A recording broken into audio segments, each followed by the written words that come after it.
سلام بچه ها، من تصمیم گرفتم سورپرایزی برم ایران. اینجا فرودگاه استانبوله، تا 1-2 ساعت دیگه پرواز ماست و میریم به سمت شیراز.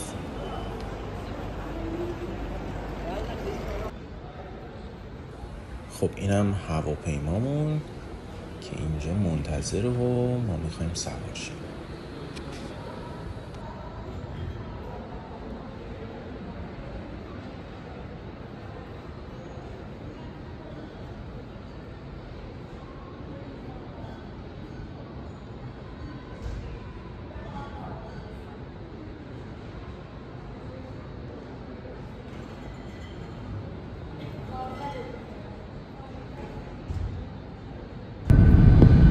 خب موقع فرود فرودگاه شیراز و واقعا من خوشحالم که میخوام الان پیاده شم و سورپرایزی برم خونه.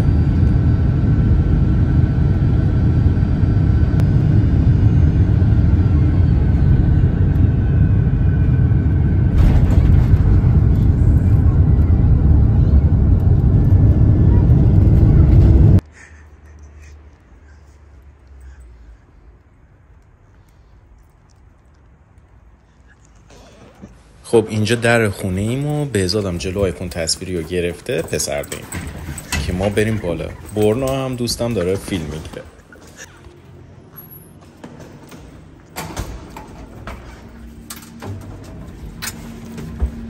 خب قصه چیه؟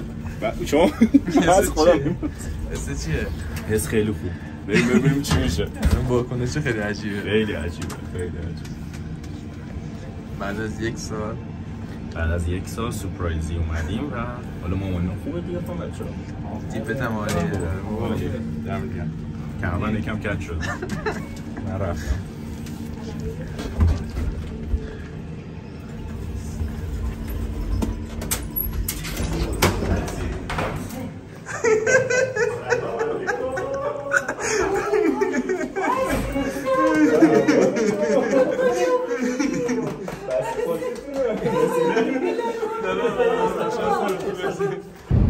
خب بعد از سورپرایز دیشب دیگه امروز ظهر اومدیم تو جاده و داریم میریم بوشهر. عید بوشهر باشیم.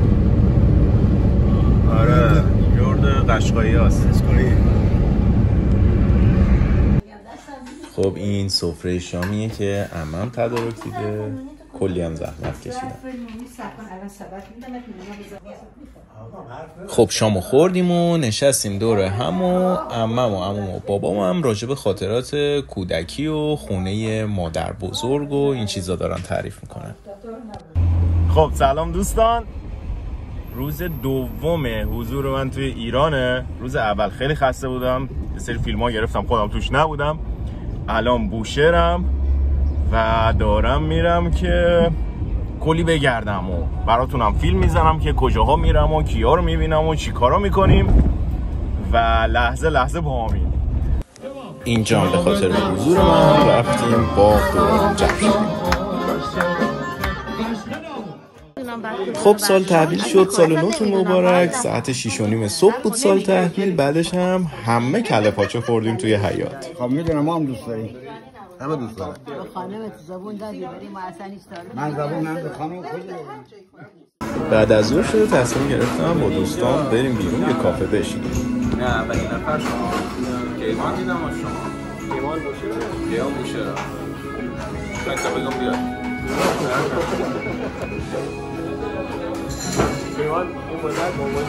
بعد از کافه هم رفتیم نشستیم کنار دریای زیبای خلیج فارس.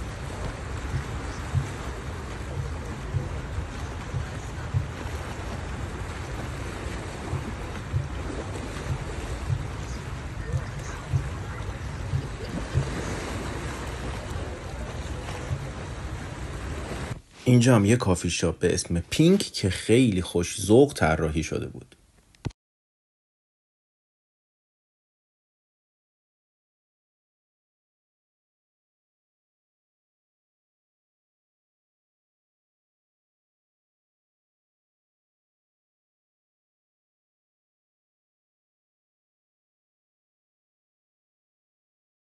خب سلام، روز سوم حضور در بوشهر و اومدیم کجا؟ دلوار.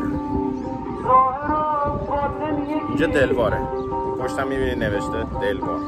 یه شهر نیم ساعت فاصله داره تا بوشهر و شهر ساحلیه، بیشتر به خاطر ساحلش میان اینجا. با هم دیگه میریم یه نگاه کنیم ببینیم چیا اینجا داره. چیز خاصی دنبالش نباشید، فقط یه ساحل.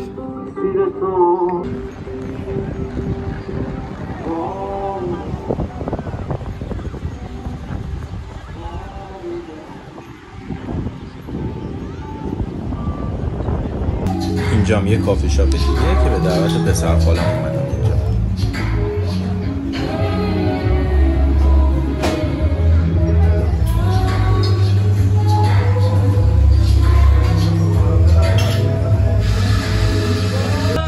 خب امشب دعوت عمم اینا هستیم، با دختر عمم مامان اومدیم یه دور بزنیم بوشهر رو و ساحل رو ببینیم.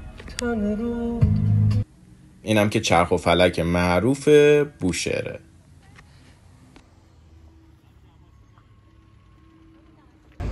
سلام دوستان، روز 4 توی بوشهر که روز آخره دیگه. امروز میرم شیراز.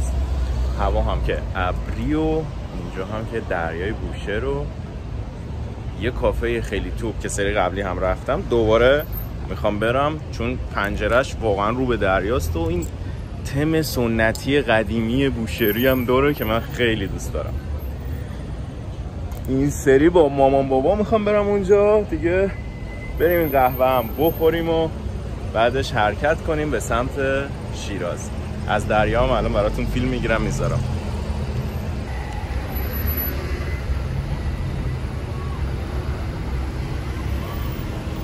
همیشه ایام نوروز بوشهر شلوغه.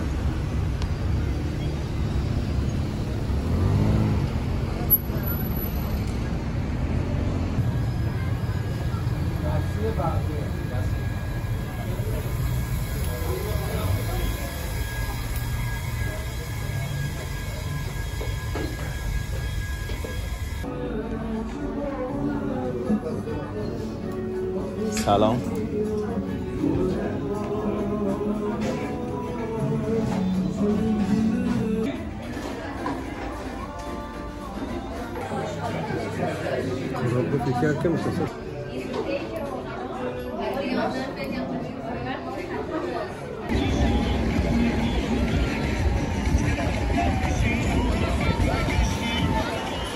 خب اینم پایان سفر به بوشهر. میریم به سمت شیراز. شاد باشید، میبینمتون.